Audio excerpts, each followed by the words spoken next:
24 hours with JB. Let's talk. I told myself I wasn't going to shoot any content today. I was just going to stay in the zone, stay locked in, but I feel like I cracked the code on something. I feel like I'm onto something. Literally just learned it. Thus, I want to share it with you all and or just test my knowledge. So, quick backstory. My wife called me. She asked me a question rather about Trump in comparison to Franklin D. Roosevelt, more so pertaining to currency, right? So as she's speaking, she mentioned Franklin D. Roosevelt and the 1930s. So I said, babe, you would have to understand what was significant about the 1930s to even understand the climate as to what you're reading, pertaining to what you're reading. So I said, listen, the 1930s, that was the decade of the Great Depression. And I said, in order for you to understand Franklin D. Roosevelt and what he went through, you would have to understand why he went through what he went through. And why is it that he went through what he went through? So you would thus have to go back to Franklin D. Roosevelt was the president at that time, from 1933 to 1945, right? But I said you would have to understand the previous president to get a better idea of what took place prior to the Great Depression occurring. And thus, see, let me give you this because there's levels to it. 1930s, that was the Great Depression. 1920s, that was the roaring 20s, right? In other words, it was lit. The economy was at a blaze. It was a plethora of dollars flowing, right? So bear with me. So she's speaking about Franklin D. Roosevelt from 1933 to 1945, i.e. the Great Depression. Prior to Franklin D. Roosevelt coming into play, it was Herbert Hoover. Because now I'm intrigued. I'm saying to myself, wait, who was the president from 1929 to 1933? And why that matters is the Great Depression started at 1929. So whoever was the president from 1929 to 1933, they basically walked in on a Great Depression, right? And that was Herbert Hoover. But then I said, he caught the Great Depression, the start of the Great Depression. Who was the president during the roaring 20s when it was lit, when money was flowing everywhere, right? Then we found out rather that it was Calvin Coolidge, and he was president from 1923 to 1929. So then I said, wait, that's only 7 years. Each presidential term is 4 years. 2 terms is 8 years. So I said, how did he only serve, or why did he only serve 7 years? So then I said, 1921 to 1923, what was significant about those years? What was significant about those years was, here we go, Warren G. Harding. That was who was in office. How could he only serve 2 years? He actually died of a heart attack, right? And the vice president at that particular time was, you guessed it, Calvin Coolidge.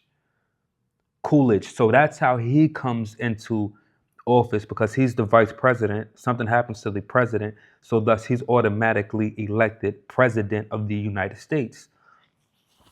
So from 1923 to 1929, Calvin Coolidge was in office, right? And that was the decade of the roaring 20s. So now I'm like, wait, what happened prior to those two coming into office? Because something has to happen, because in economic cycles, it goes up, it goes down, it goes up. Like boom and bust cycles is what you refer to it as, right? The economy contracts and then it expands. It contracts and then it expands. So what happened prior to President Warren G. Harding, former President Warren G. Harding, was what? World War I is what occurred.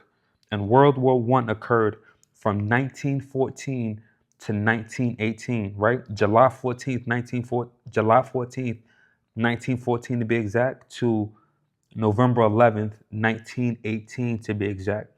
So that was the years of World War One. So that tells me what things were on the downside. The economy was on the downside, right? So right after that, or a year or two after that, we go into the roaring 20s, and that's when everything goes up. So what that tells me is whatever systems, whatever President Warren G. Harding implemented, it was phenomenal.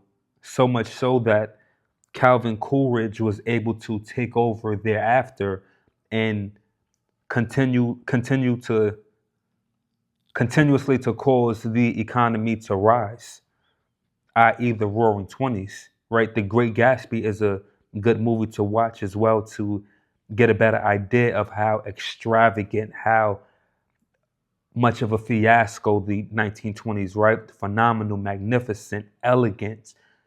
These were the terms that people use when referred to the 1920s. The Great Depression itself took place 1929 to 1939. Now I say, what happens after the Great Depression? And this is interesting. What happened after the Great Depression was war. Actually, World War II. World War II took place at the end of 1939 when the economy was doing horrible. A war came about. So now I'm just connecting the dots. Needless to say, Trump is taking a page, rumor has it, allegedly, he's taking a page out of Franklin D. Roosevelt's book when it comes to currency. So now I'm sitting back saying, why is he doing that? And does those same things apply to this day and age? So back then, you would focused on back then the president focused on domestic stability and limited national involvement, right? Heavy pro-business and reducing taxes. Like I said, I'm learning myself literally in real time, so bear with me. This was Warren G. Harding and Calvin Coolidge. Those two focused on domestic stability, which means everything in the country, we want to stabilize it. We want things to be as sturdy as possible, for lack of a better terms, and limited national involvement. In other words, they didn't deal with anybody on a global aspect, right? Other countries, China, no, we're dealing with the US and the US only. And they were also heavy pro-business, heavy business in the US economy only. In addition, they reduced taxes, right? That sounds a lot like Trump to me. And I see he's taking pages out of FDR, Franklin D. Roosevelt's books. I don't know where I'm going with this, but I literally learned all of this within the past 2-3 minutes. And now I'm just connecting the dots.